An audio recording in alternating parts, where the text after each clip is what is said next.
Hey, good morning, good afternoon, and good evening, everyone. Happy Mother's Day to everyone. Welcome to Open Up Live Talk Show. My name is Dipesh Kent, and I'm the social media coordinator at Voice of Man 360. Voice of Man 360 is a nonprofit organization founded in 2020 in Toronto, Canada, and it was born out of base out of a need, like out of a tremendous need, and stepping up to provide help, support, and services to overcome challenges in boys and men's lives. And we are also part of International Men's Day. International Men's Day has been serving boys and men for over 21 years and in 90 countries around the world.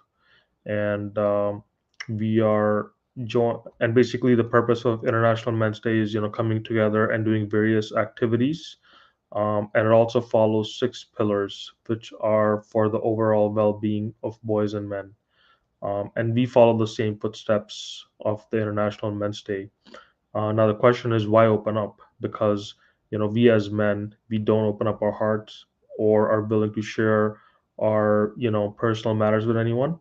And when we keep these challenges, these emotional challenges within ourselves for a long time, at some point, they do affect our health in many ways. This is why we want to create an open up space and allow individuals to share their life journey through our platform. We aim to create awareness about the life challenges, struggles, and ups and downs that our boys and men face throughout their lives. And it's even though the organization is Voice of Men 360, there are no limitations with gender, age, nationality, or ethnic groups sharing their life journey, and all walks of life can participate. Our goal is to make a positive impact on someone's life through this program. Open Up is on Sundays at 10 a.m. Eastern, and we bring in an individual to each show and have them share their life experiences with you. Now, today's speaker is Jaiden Dante Martin Baynes. Driven by a strong predilection to write as a way of educating and entertaining people and exposing them to truths about history and life in general, Jaden Baynes is an avid author targeting the young adults in his veteran fiction and nonfiction writing journey that started at a tender age of 5. In his authorship journey, he creatively and innovatively explores various issues, creating characters that resonate well with his audience in his successful attempts to make his work relatable and applicable in the contemporary world. Welcome to Open Up, Jaden, and thank you for joining and willing to share your life journey with us. How are you doing today? I'm great. How are you? Thank you for having me. I'm doing good, man. Thank you for joining again. And why don't you start with telling us about yourself and about some of the work that you do. So I am a second going on to third year engineering computer science student at McMaster University. So that I'm pursuing a career in computer science. My hobbies include writing, as my title suggests, and I've published my first nonfiction book, and I'm going on to try and publish my first fiction book coming up this year, actually. So yeah. That's amazing, man. Yeah, computer science, that's like the solid career choice nowadays, right? And yeah, man, and I think writing is an also an excellent choice to express yourself. And you started at 5, eh? Wow, that's pretty cool. I mean, Yeah. that's um, now, what would you say are certain like childhood events or relationships that were important to you? Um, it could be like your relationships to your dad, or it could be relationships to like male role models around you. What would you say are like certain things that kind of, made you to the person that you are today? Well, my relationship with my father gave me a really good, solid ideal of masculinity to follow, as opposed to more negative issues with masculinity that this group addresses. Like as you mentioned in the opening, with men not opening up, I feel like my father connected with me very much, which I think from a young age taught me the importance of being able to connect with other men and just people in general. A role model that kind of did let me down was when I was younger, one of my elementary school teachers. He had a lot of great ideas, but unfortunately, later on, I learned he had some other less than good ideas. So it that taught me at a young age that people are imperfect. Ideas are what stand on their own. So I think it's more important to, instead of having people that you idolize, have ideas. Those are the things that you should strive towards that stand on their own and won't like let you down like people do. Wow, that's amazing, man. Because, yeah, people change, right? People change with time, with circumstances. But when you have an idea that is like positive and helping, and it's all about, positivity and growth, yeah, man, ideas stand on their own, right? Like principles stand on their own. And I know before the show, we were having a conversation on the phone about various topics that we're gonna discuss today. So yeah, man, let's get right into it. So, I think we talked a lot about masculinity, right? So, what do you think are some of the issues that our men face, and what do you think is the root cause of those issues? And then, following up to that, how do you think we, as an individual, family, organization, or society, help the men that's around them? So, masculinity, there are a lot of problems facing modern men today, including the commodification of masculinity, Mhm. toxic masculinity as like an unrealistic standard that's harmful to men.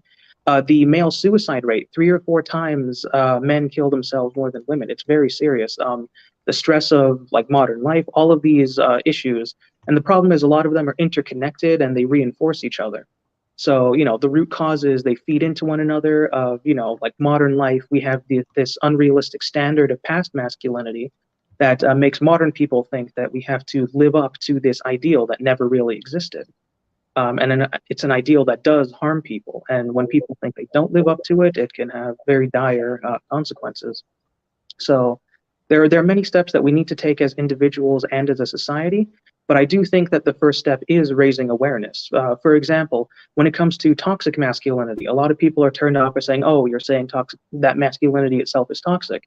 But the toxic in toxic masculinity is a modifier, not an adjective. It isn't saying that all masculinity is toxic. Rather, this one very harmful brand is. So the whole idea is avoid that negative version, and you can have true masculinity, which is much more beneficial to people. Exactly. No, that makes sense, right? Just because the term toxic masculinity is used, it doesn't mean that all masculinity is toxic. In some of the other workshops I've done, there's a concept of healthy masculinity. What's toxic versus what's healthy. Like one example of that would be a toxic masculinity would be like, oh, you got to be number one. You got to like, survival of the fittest. You got to like trample over everyone to be at the top. Whereas healthy masculinity, an example of that is, no, you need to work together. You need to support other men. You need to, Yeah, become that. And yeah, man, you're so right. Because if you look at the models of masculinity and manhood, even if you're looking at like TV commercials from the 50s and 60s, it shows like men being this like when it comes to like men and women, right? It's like men being on the top and like men being this like dominant person, whereas that's not you can't just put someone in like a narrow shape like that, right? right. Men can have feminine qualities like being caring, being tender, being emotional, being vulnerable. And I think as a society that is shunned, right? Like that's not. I don't think men are given space to allow that. Yeah. You know what I mean? Well, one of the issues with toxic masculinity is its insistence on like there is no alternative. It basically bullies other men who try to do anything but that supposed ideal.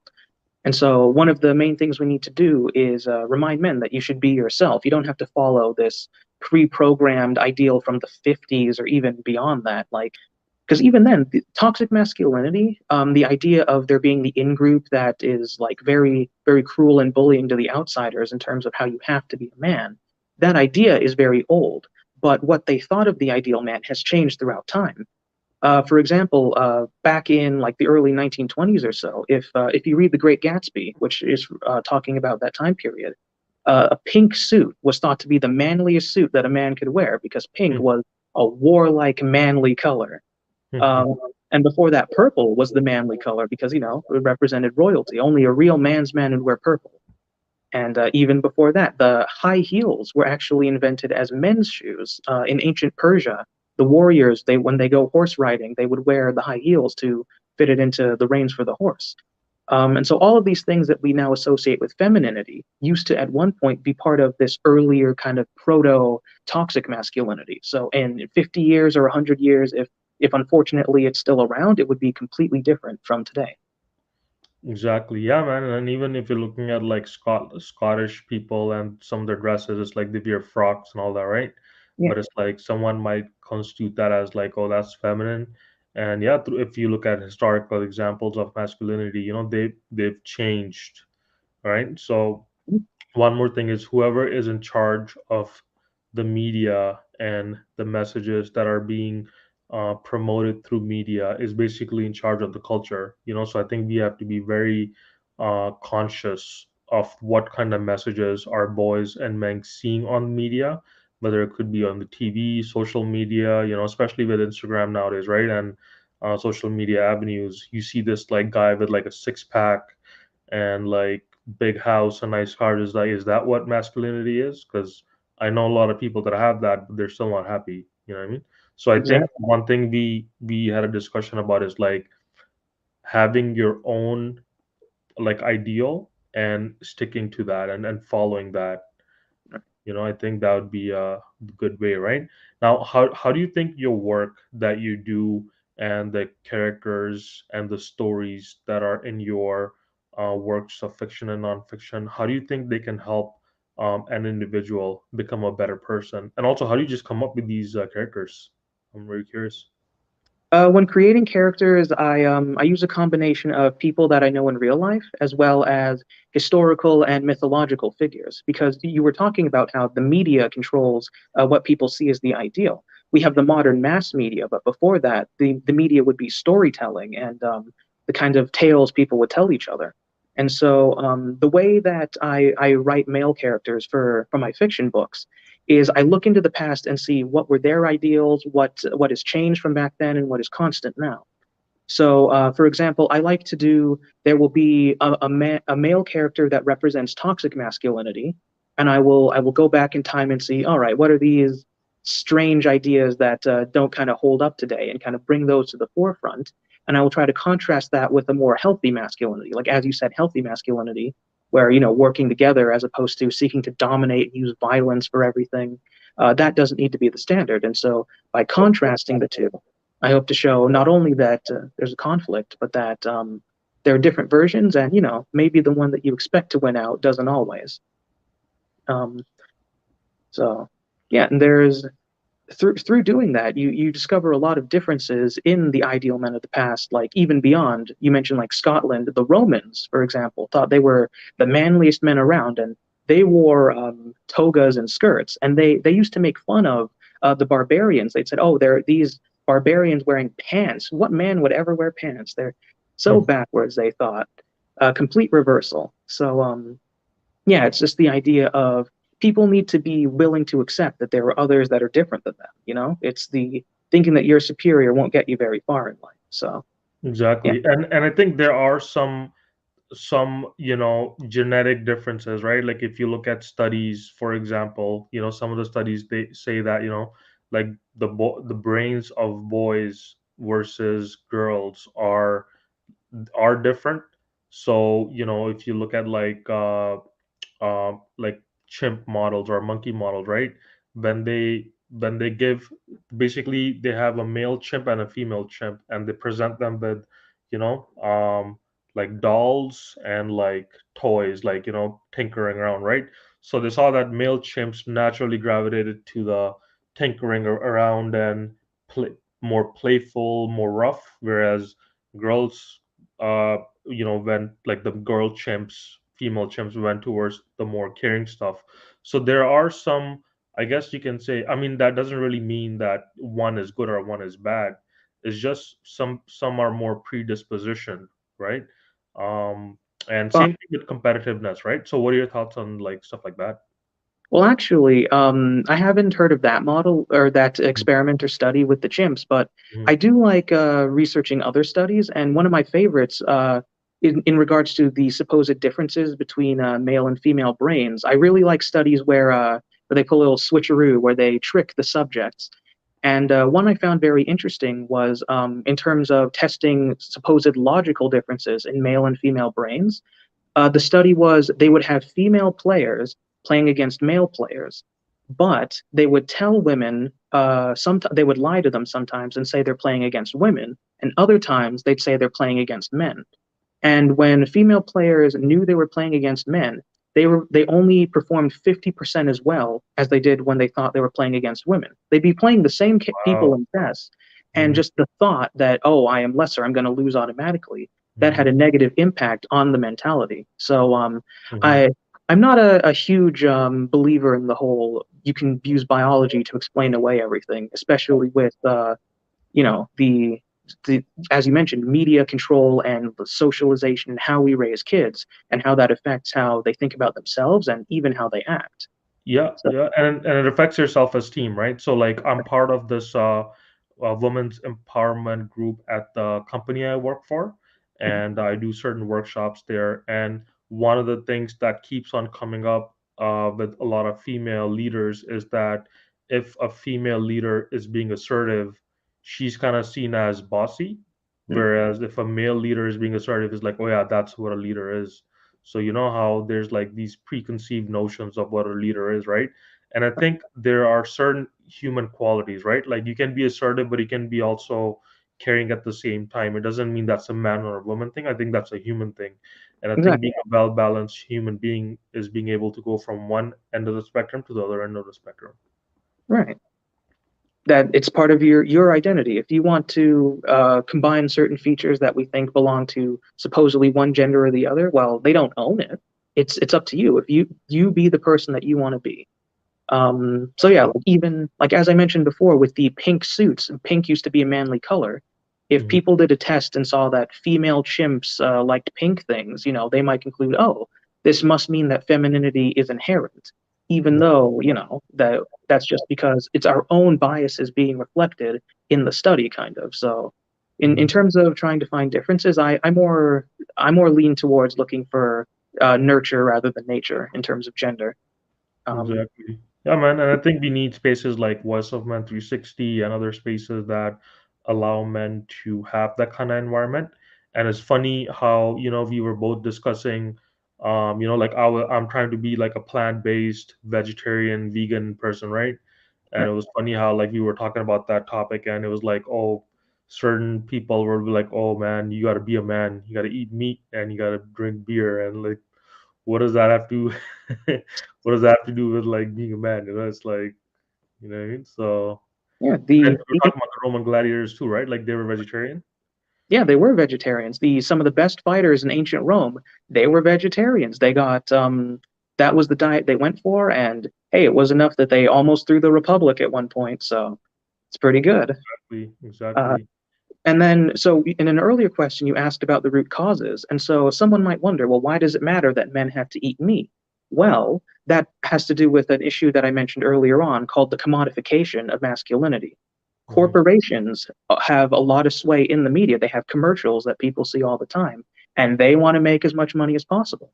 So if you have a meat selling company, it's like, what do you got? You got the chopped up muscles of animals. How do you sell that? It's like, well, it's not just chopped up muscles arranged in different shapes for you to eat. If you don't eat this, you're not a man. You gotta eat this to be a man. You get into people's heads. You convince them that not only do they want your product, that they need it.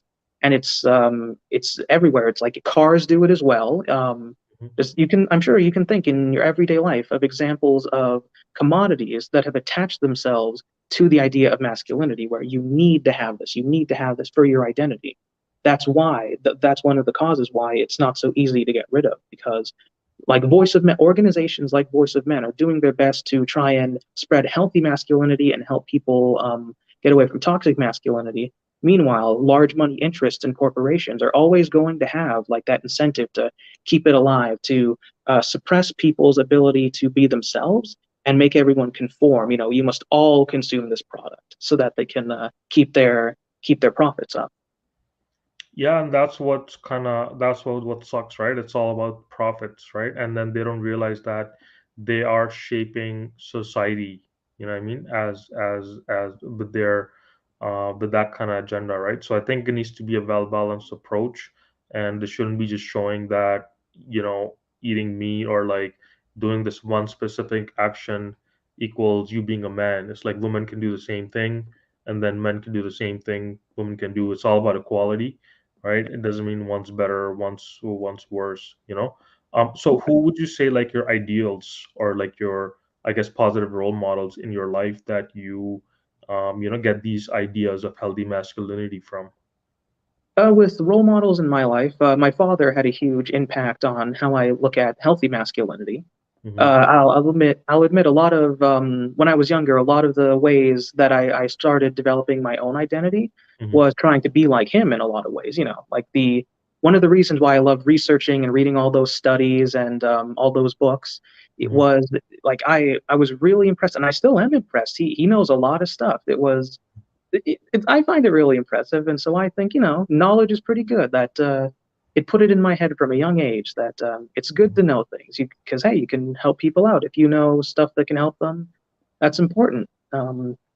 Additionally, like even beyond just knowing things, which is good, I really like whenever we would have family events or big get-togethers, a lot of the times we would be some of the first people to show up. Like I'd be going there with him, and he'd be helping set up, get everything in order before the guests arrive. Like he didn't have to do that, but he had the ability to, and so he did it. And I think that is one of the core components of healthy masculinity, the ability to help others. Not even just masculinity, being a good person. If you have the ability, then maybe you don't have the responsibility, but it sure does make you a good person to do it. Like I think people should do what they can, where they can, when they can, for as long as they can.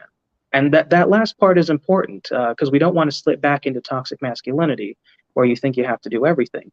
If you have your limit, if you feel you're coming up on your limit, it's healthy to stop. Like you have to take care of yourself too. So don't overwhelm yourself. It's important to know when to take it easy and when to rest. Exactly. Yeah, man. And especially, no, that's an amazing example. Is like, even if your dad doesn't have to help her out with the setup and stuff like that, he still goes and does it, right?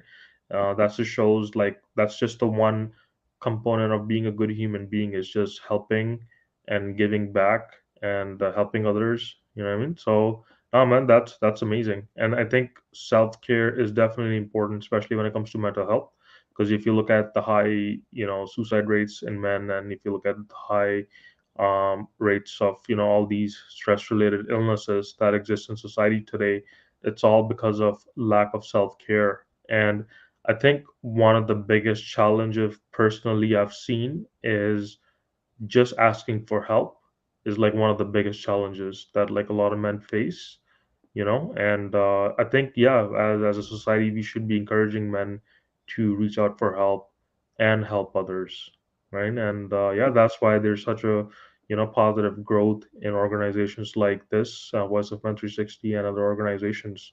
And yeah, man, I'm definitely happy we're having this discussion right now. And yeah, I'm look forward to having more discussions with you on these topics. And yeah, let me know if there's any other thoughts about masculinity, and if you want to promote your work and where can people see your work as well. That'd be nice. Okay, I don't personally have any social media, but the publishing company who published my work, they've begun the promotion for my next book that's coming out, which deals a lot with toxic masculinity. Hmm. They're found at baymarpublishing.com, Baymar Publishing. I can include a link in the chat afterwards as well. But yeah, there's shouting out my work, and also huge thanks to Voice of Men, not just for having me on, but for being a positive group for young men. Like one of the things that I found in my research is there's a lot of groups that pretend to be looking out for men's mental health that are really doing not so great things. So organizations like this, genuine pro men groups that have actual men's interests at heart, these are very important. And yeah, I'm glad to work with you guys on this. Sounds good, Jaden. Thanks so much for joining us today, and I'm looking forward to connecting with you again and checking out your works. And yeah, no, thanks so much. And Thanks for having me. yep, thanks, man. And before we close, I do have some announcements to share with everyone here. So we do have a few live shows that happen on a regular basis. So open up, sharing your personal story. It's a live talk show at 10 a.m. And every show we have a very interesting guests, with their life experiences. We also have Billy. It's a Tamil live talk show, and it's on Sundays at 8 a.m. EST. We also have monthly webinars, first Saturday of every month at 10 a.m. EST. We bring in expertise in organizations and discuss a particular topic each time. We also have monthly special shows. So it's called The Unspoken Tears. It's on second Saturday of every month from 10 a.m. to 11 a.m. EST. The focus is on domestic violence against men, bullying, male sexual abuse, traumas, porn addictions, and human trafficking. The next one will be on Saturday, May the 14th at 10 a.m. EST. Our special guest will be analyzing divorce and recovery and sharing some tools to help our men. The fifth one, we have Authors Circle. We want to bring in individuals who have been contributing to the well being of men and boys through writing and articles and media and recognize them and appreciate them.